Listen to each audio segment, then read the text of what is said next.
Magandang araw sa lahat ng mga Pilipino sa mang sulok ng mundo. Ito ang Kabirada Lance Channel at ako si Lance. Meron naman tayong bagong video at ating pagtuunan dito ng pansin dahil ang video na ito ay tungkol sa pulis na nag-iipal noong kasagsagan ng pagdala nitong Chief of Staff ni Vice President Sara Duterte doon sa Veterans Memorial Hospital. At ito pa ngayon ang nagkaso laban sa kay Inday Sara at sa mga kanyang pulis at na sinasabing Vice President Special Police Special Security Guard for direct assault. Ang lakas talaga ng apok ng mga bata nitong si Tambaloslos. Sila pa yung nag-iipal doon para hindi madala itong si Attorney Lopez ay sila pa ngayon ang may lakas na loob na mag-file ng kaso. Ang pulis na yan ay taga QCPD. Ito ay si ate pang hanapin ang pangalan nito. Itong pulis na ito ay isang director daw.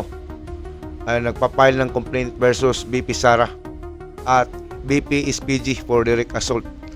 So, ngayon napakadagok na talaga. Marami na talaga ang nagtulong-tulong para pabagsakin itong ating Vice Presidente. Sa mga nakikinig na mga supporters, mga DDS at mga mabubuting tao na nakakaalam kung sino talaga ang may tunay na may malasakit sa ating bayan at sa ating mga Pilipino.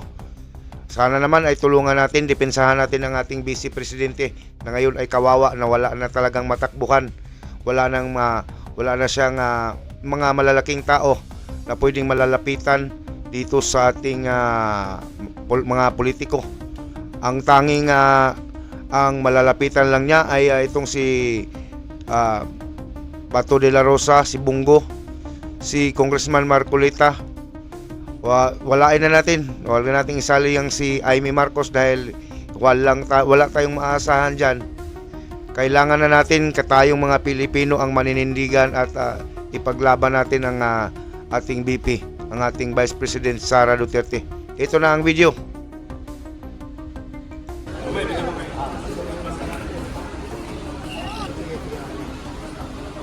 Tara mo ano? Kapit yun ano? Yes.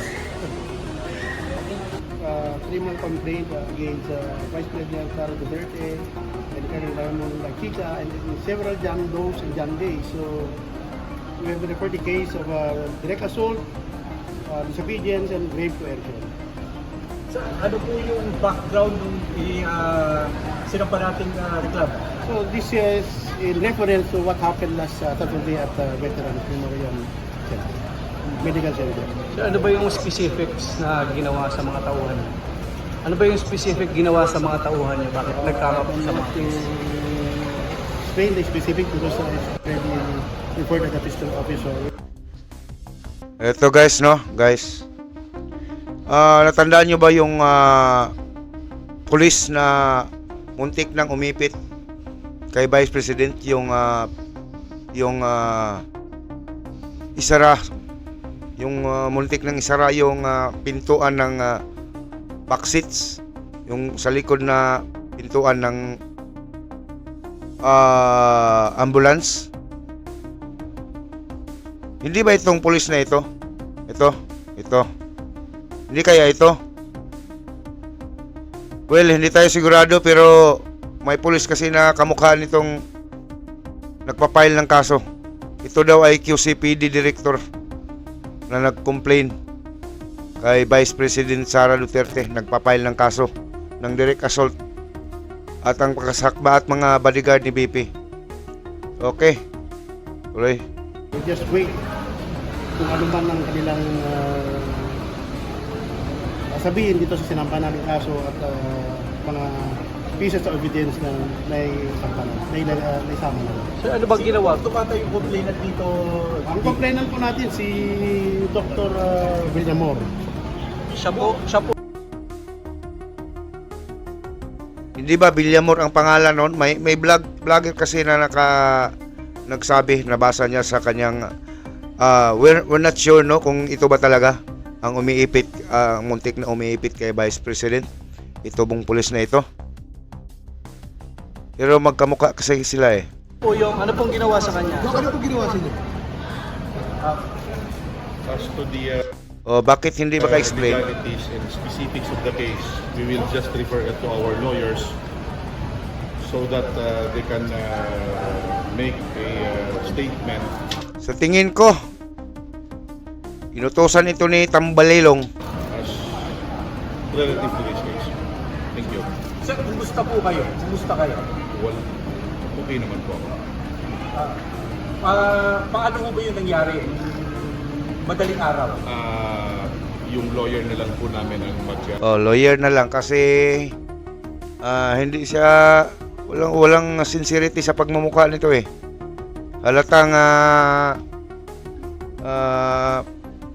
pinag-utusan lang ito na mag-file ka ng kaso. explain as to really what happened. Attend lang to this case. Inaasahan mo po ba ninyo, sir, na mangyayari ito? Ano po? Ano po? Inaasahan na po ba ninyo na may mangyayari? Grabe na talaga guys, ano. Hindi lang yan, baka marami pa. Kaya sinagad-sagad nila ang galit nitong si BP Sara para magkaroon ng pagkakataon sila na makasilip sila ng pwedeng iasunto ka Vice President Sara. Gusto na talaga nilang tapusin ngayong taon ito na napakalayo pa naman ng 2028. Gusto siguro nila talagang ipakulong itong si BP Sara. At para hindi na bugok ba itong mga taong ito? Kahit nakakulong yan si Vice President Sara Duterte, pagdating ng 2028, pag nag-file yan, kahit nakakulong pa yan, nag-file yan ng candidacy for president, mananalo pa rin yan, mga ugok. Nangyari po gano'n, especially daming po Vice President. Nasaan niyo po ba na mangyayari ito? Hindi po namin inaasahan na magiging ganon ang kahihinatnan nung time ng we were at the Veterans Memorial Medical Center. Pinagot lang. Oo, para mabasa rin namin. Okay. Padala na lang kayo. Yes, sir. Sige, padala na lang Oo, pwede. Bigyan ko tatlo. Sino mo na sa inyo? Oo, Tabi tayo sir. So, yun no. Maraming salamat sa mga sa manonood pa nito, itong ating video. Kung mayroon kayong masasabi dito sa video, paki-comment sa ibaba. And pag-usapan natin 'yan. At sa hindi pa nakapag-subscribe, maawa naman kayo, paki-subscribe na lang and paki-hit ng notification bell para magsama-sama tayo sa susunod ko pang mga gagawing video. At hanggang dito na lang. Maraming salamat. Babu!